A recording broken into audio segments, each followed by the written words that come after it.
नमस्कार, मी चारुशीला शिंदे आपल्या channel Charu makes मध्ये तुमचे स्वागत करते। आज आपण उपवासाकरता साबुदाणा आणि बटाट्यापासून पराठा बघणार आहोत। बऱ्याचशा लोकांना तेलकट आवडत नाही, कोणाला खिचडी आवडत नाही, तर त्याच्याकरता मी हा खूप छान पर्याय काढलाय पराठा। आपण नेहमी पुऱ्या करतो, उपवासाच्या वडे करतो, त्याऐवजी असे पराठे केले तर दह्यासोबत किंवा शेंगदाण्याच्या चटणीसोबत खूप छान लागतात।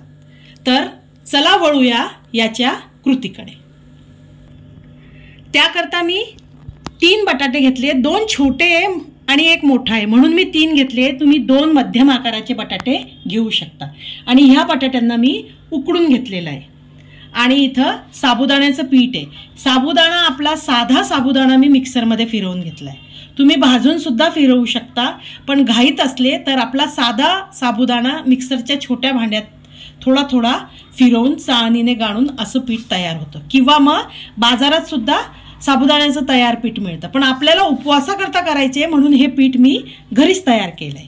तर आता बघूया याचं मिश्रण कसं तयार करायचं। आता इथं मी बटाटे सोलून घेतले आणि आता हे आपण किसणीवर किसून घेऊया। हे उकडलेले बटाटे मी किसून घेते। हे बघा, इथं बटाटे आपण छान किसून घेतले। आता यामध्ये मी जिरं आणि मिरची मिक्सरच्या भांड्यात वाटून घेतली। फक्त जिरं आणि हिरवी मिरची आहे ही, बाकी मी काहीच घातलं नाही, कारण उपवासात आम्ही एवढंच वापरतो। तर आता जिरं आणि मिरची हे मी पोहे खायचे आपले साधे घरातला जो चमचा आहे ते 2 चमचे यात घालते। 2 मध्यम आकाराचे बटाटे, त्यात 2 चमचे जिरं आणि मिरचीची ही पेस्ट घातली आणि चवीनुसार मीठ घालणार।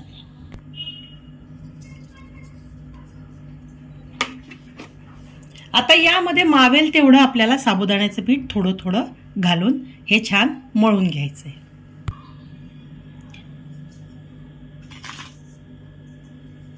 आता यात मी शेवटी तुम्हाला सांगणार आहे की यात किती साबुदाण्याचं पीठ लागणार आहे। तर ह्या बटाट्याच्या ओलसरपणामध्ये जेवढं आपलं साबुदाण्याचं पीठ मावेल तेवढं आपल्याला यात मिक्स करून घ्यायचं आहे। आता यात तुम्ही वरतून जिरं आवडत असेल तुम्हाला जिरं, तर तुम्ही यात जिरं सुद्धा वरतून घालू शकता, पण मी मिरचीसोबत जिरं वाटून घेतलंय म्हणून यात मी अख्खं जिरं नाही घातलंय। आता हे बघा, याचा छान असा गोळा तयार करून घेते मी। हे बघा, छान गोळा तयार झालाय आणि हा गोळा करायला मला 1 मोठी वाटी साबुदाण्याचं पीठ लागलंय। आता हे आपण 10 मिनिटं रेस्ट करायला ठेवूया आणि 10 मिनिटानंतर भेटूया। हे बघा, 10 मिनिटं झाले आणि पीठ छान मुरलंय। आता आपण याचे पराठे बनवायला घेऊया। त्याकरता आपण छोट्या साईजचे असे गोळे तयार करून घेऊया। हे बघा, इथं मी एक साध्या प्लास्टिकच्या कागदाला तेल लावून घेतले आणि त्याच्यावर हा उंडा ठेवलाय, त्याच्यावरनं परत हा कागद ठेवलाय। आता तुम्ही याला लाटण्याने सुद्धा लाटू शकता किंवा हाताने सुद्धा पसरवू शकता। तर मी थोडंसं हाताने पसरवते, कारण माझं काय झालंय की याच्यात थोडंसं पीठ जास्त झालंय साबुदाण्याचं, त्यामुळं थोडा कडक झालाय उंडा।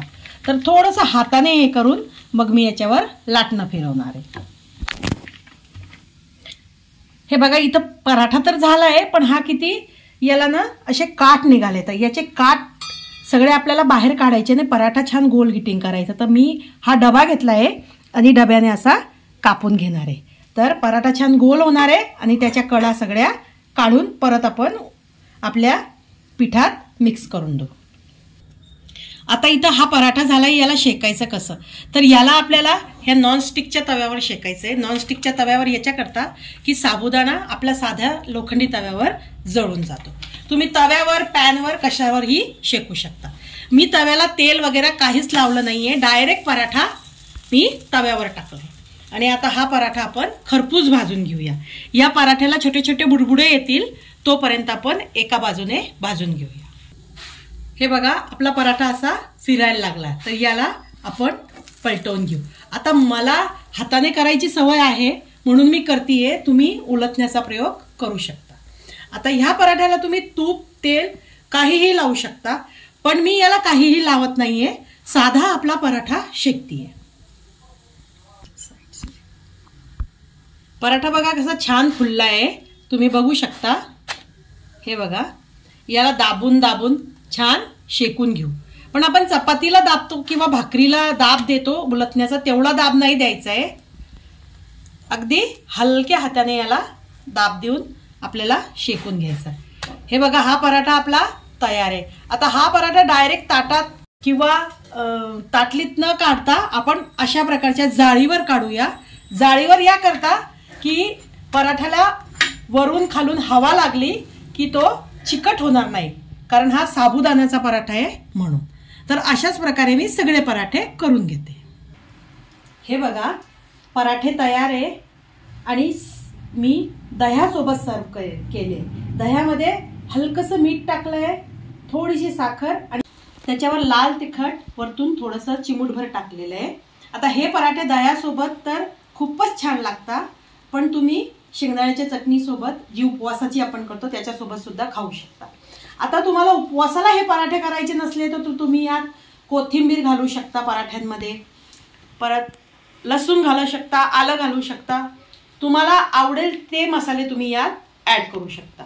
पण मी हे पराठे उपवासाला केले म्हणून यात फक्त हिरवी मिरची आणि जिरं वापरलंय आणि मीठ. तर अशा प्रकारचे पराठे जे तेलकट नाहीये, लाईट आहे आणि पचायला पण हलके. तर तुम्ही घरी करून बघा. तुम्हाला कसं वाटतं ते मला कमेंट्सद्वारे कळवा. माझ्या चॅनलला लाईक करा, शेअर करा, सबस्क्राईब करा आणि बेल आयकॉनवर क्लिक करायला विसरू नका. बेल आयकॉनवर क्लिक केल्याने माझे पुढचे येणारे नवनवीन व्हिडिओचं नोटिफिकेशन तुम्हाला कळेल. व्हिडिओ बघण्याबद्दल धन्यवाद.